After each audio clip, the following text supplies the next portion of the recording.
Hola, esto es Aquí América, la revista de la actualidad del continente de France 24. Yo soy Natalia Cabrera y los invito a este recorrido por las historias más importantes del continente esta semana. Un choque de poderes causa la mayor crisis política en décadas en Perú. El presidente Martín Vizcarra disolvió constitucionalmente el Congreso y en respuesta los legisladores lo suspendieron y juramentaron a la vicepresidenta Mercedes Araoz en su lugar. Menos de 24 horas después, la funcionaria renunció. El Tribunal Constitucional debe ahora pronunciarse sobre la validez de la disolución del Parlamento. Y avanza en la Cámara de Representantes de Estados Unidos la investigación con miras a iniciar un juicio político que podría llevar a la destitución del presidente Donald Trump. Una llamada con el mandatario de Ucrania en la que supuestamente presionó por una investigación que perjudicara al precandidato demócrata Joe Biden lo tiene contra las cuerdas y ahora se suman nuevas acusaciones, como otra supuesta llamada para presionar al primer ministro de Australia para que lo ayudara a desacreditar la investigación de la injerencia rusa en las elecciones que lo llevaron a la Casa Blanca, y además su petición pública a China de investigar a Biden. Censura en Brasil. Los cineastas y actores protestan y están preocupados por el traslado de la Agencia Nacional del Cine a Brasilia. Temen mayores controles a la libertad de expresión por parte del presidente Jair Bolsonaro. Nuestra corresponsal en Río de Janeiro nos cuenta la historia. Y empezamos en Perú. Un pulso entre el presidente Martín Vizcarra y el Congreso desencadenó una crisis política sin precedentes. La batalla se dio por el nombramiento de los magistrados al Tribunal Constitucional. Los legisladores opositores querían nombrar a miembros afines en la Alta Corte, un tema que despierta suspicacias, considerando que los magistrados deben decidir en el caso de Keiko Fujimori, en prisión preventiva por lavado de dinero. Entre tanto, el mandatario peruano quería modificar el esquema de designación de magistrados. Entonces, Vizcarra convocó a los legisladores a debatir la cuestión de confianza. Los congresistas no votaron ese proyecto de ley y procedieron a nombrar a los magistrados, por lo que el presidente disolvió al legislativo, algo que está permitido en la Constitución. La actual crisis política del Perú lleva meses, pero explotó el pasado lunes. El presidente convocó a elecciones para enero y disolvió el Congreso. Martín Vizcarra dijo que la oposición estaba bloqueando sus esfuerzos para combatir la corrupción. Espero que entiendan la magnitud de esta lucha, que hoy estamos contra uno de los males endémicos que tanto daño ha hecho a nuestro país. La oposición en el Congreso, casi al mismo tiempo, rechazó la acción diciendo que estaba dando un golpe de Estado. Lo suspendieron y juraron a la vicepresidenta Mercedes Araoz como nueva presidenta interina. Tanto Vizcarra como Araoz dijeron que estaban al mando del país. Los periódicos titulaban que había una crisis total. Perú tuvo 2 presidentes. Luego el martes, un nuevo drama. Araoz renunció y dijo que el Poder Judicial debería resolver el callejón sin salida. Que lo que ha hecho el presidente al disolver al Congreso está mal. De repente hay otros que piensan diferente. Entonces lo justo es que quien dirima sea el Tribunal Constitucional. El ejército y la policía respaldan a Vizcarra, al igual que los manifestantes. Gracias al señor presidente Vizcarra, es un hombre valiente, por eso le apoyamos. Aquí el que ha ganado es el pueblo, acá no ha ganado Vizcarra, ha ganado el pueblo y el pueblo prácticamente ha venido exigiendo que se cierre el Congreso. Esta es la peor crisis política en 2 décadas en Perú. Coincide con una fuerte desaceleración de la economía y en medio de la incertidumbre sobre una serie de importantes batallas legales, el Tribunal Constitucional decidirá si liberará a Keiko Fujimori, que espera un juicio por presunta corrupción y cuyo partido es el más grande en el Parlamento. La lucha política en Perú aún está en curso y parece que tendrá varios capítulos más. En Estados Unidos avanza en el Comité de Inteligencia de la Cámara de Representantes la investigación con miras a iniciar un juicio político en el Senado contra Donald Trump, que podría terminar con su destitución. Sin embargo, el mandatario sigue haciendo comentarios polémicos. Esta semana pidió a China investigar al ex vicepresidente Joe Biden.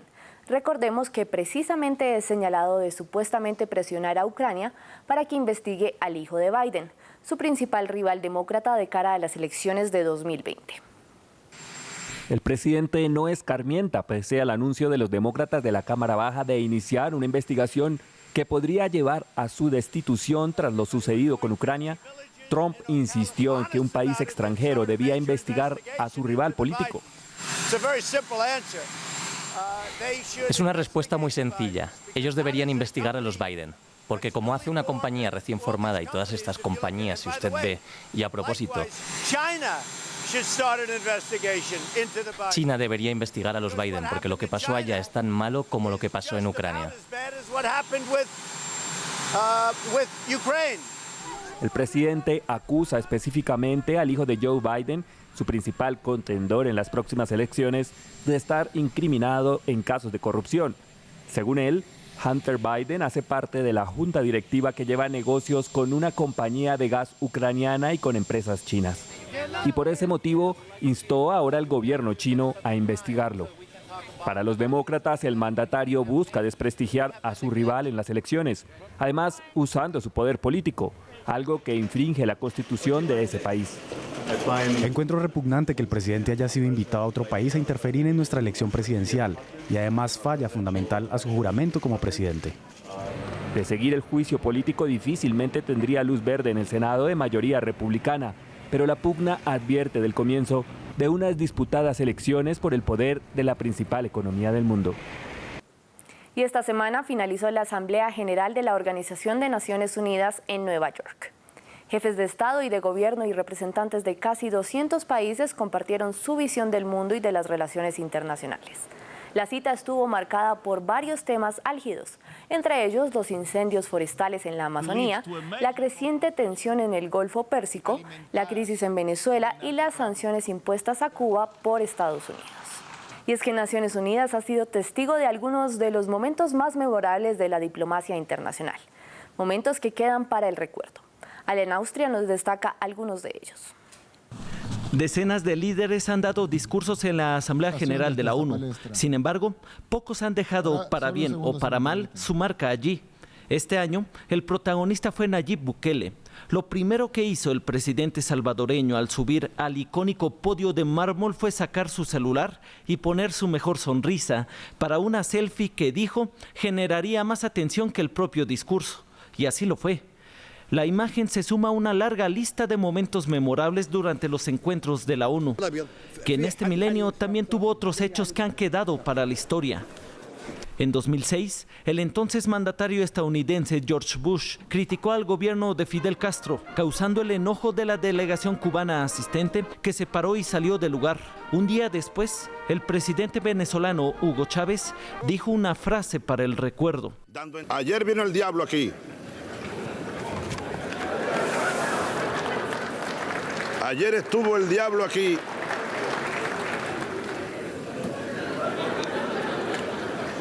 En este mismo lugar huele a azufre todavía. En 2012, el primer ministro israelí Benjamin Netanyahu quiso ser muy claro sobre la amenaza que decía representaba a Irán. Así que se presentó al estrado con una imagen de una bomba, pero parecía un dibujo muy básico, por lo que le llovieron burlas en internet. El año anterior, el presidente Donald Trump dijo que en menos de 2 años, su gobierno ha conseguido más que casi ningún otro en la historia estadounidense. La reacción fue una sonora carcajada.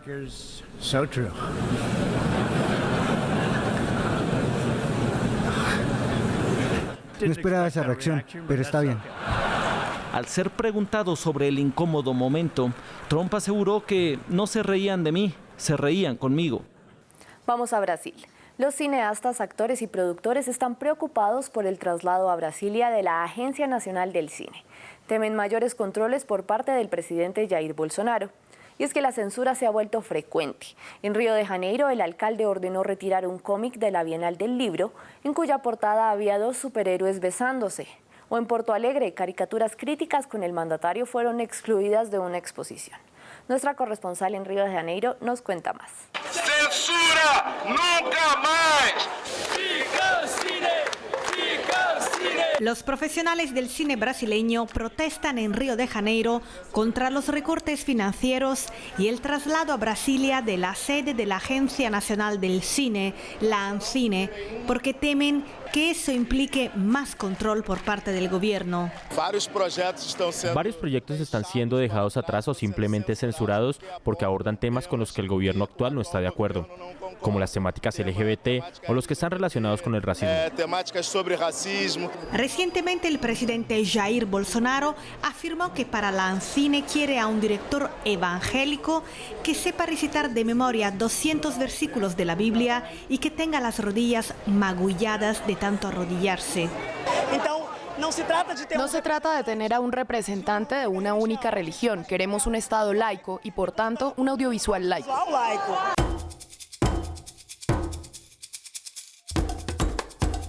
En agosto, 3 películas fueron retiradas de un festival de cine marginal en un conocido centro cultural de Río de Janeiro. 2 hacían menciones explícitas a Bolsonaro, llegando a incluir audios originales del presidente, y una trataba de las religiones de matriz africana y de los objetos sagrados aprehendidos por la policía.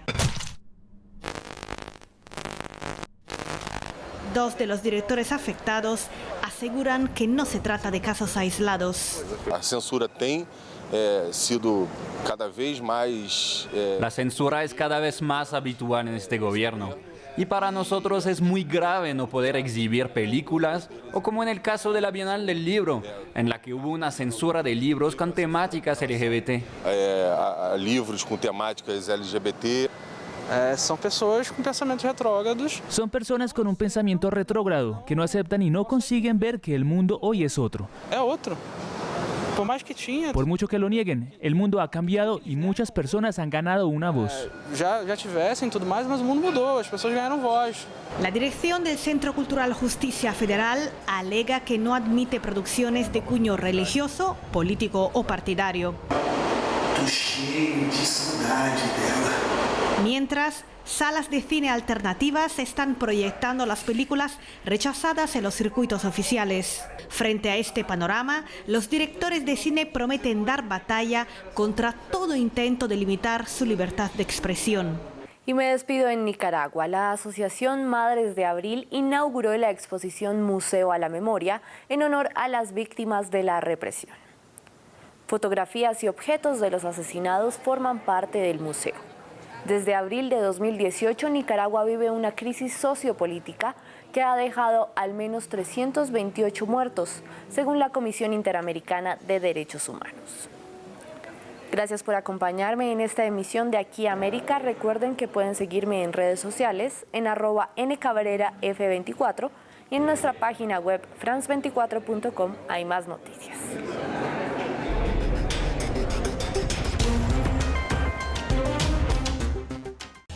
Siga todas las noticias del deporte